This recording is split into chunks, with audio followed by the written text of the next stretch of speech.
জ্যোতির্বিজ্ঞানীদের দৃষ্টিতে ভবিষ্যৎ পৃথিবী আমাদের সৌরজগৎ থেকে প্রায় 4200 আলোকবর্ষ দূরে অবস্থিত মিল্কি ওয়ে গ্যালাক্সির কেন্দ্রে এক অদ্ভুত ধরনের পাথুরে গ্রহের সন্ধান পেয়েছেন জ্যোতির্বিজ্ঞানীরা।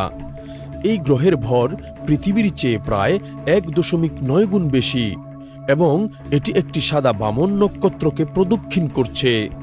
বিজ্ঞানীদের মতে এই গ্রহটি ভবিষ্যতে পৃথিবীর কি পরিণতি হতে পারে তার ধারণা দিতে পারে। জ্যোতির্বিজ্ঞানীদের পর্যবেক্ষণ অনুযায়ী সূর্য তার শেষ সময়ে পৌঁছলে সেটি বিশাল আকার ধারণ করে লাল দৈত্যে রূপান্তরিত হবে এবং একসময় পৃথিবীকে সম্পূর্ণরূপে গ্রাস করবে। যদি পৃথিবী তখনও কোনোভাবে টিকে থাকে তবে এটি একটি শীতল নির্জন পাথুরে গ্রহে পরিণত হয়ে একটি মৃত সাদা বামন নক্ষত্রকে প্রদক্ষিণ করতে থাকবে।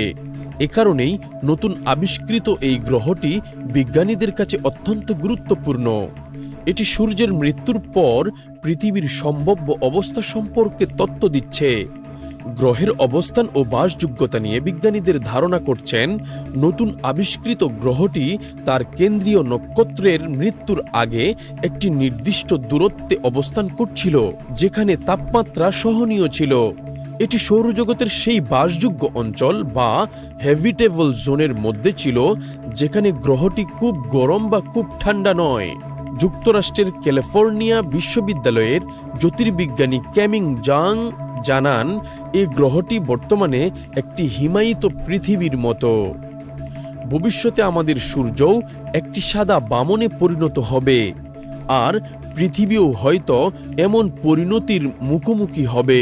সূর্যের ভবিষ্যৎ পরিণতি সম্পর্কে জ্যোতির্বিজ্ঞানী জেসিকা লো ব্যাখ্যা করেন, আমাদের সূর্য তার জীবনের শেষ পর্যায়ে গেলে এটি বিশাল আকার ধারণ করে লাল দৈত্যে পরিণত হবে।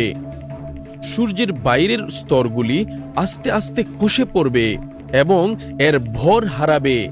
তখন সৌরজগতের সব গ্রহের কক্ষপথ প্রসারিত হবে। একসময় সূর্যের বাইরের স্তরগুলো পুরোপুরি হারিয়ে একটি সাদা বামন নক্ষত্রে রূপান্তরিত হবে। সৌরজগতের বাসযোগ্য অঞ্চল নিয়ে বিজ্ঞানীদের অনেক উদ্বেগ রয়েছে।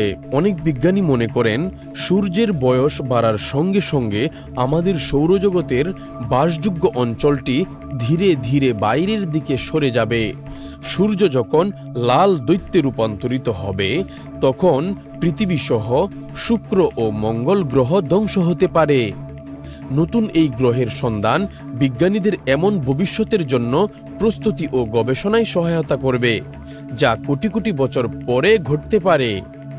এই গবেষণা সূর্য ও পৃথিবীর ভবিষ্যৎ নিয়ে নতুন প্রশ্ন তুলে ধরেছে, যার উত্তর অনুসন্ধান করতে বিজ্ঞানীরা নিরলস চেষ্টা চালিয়ে যাচ্ছেন।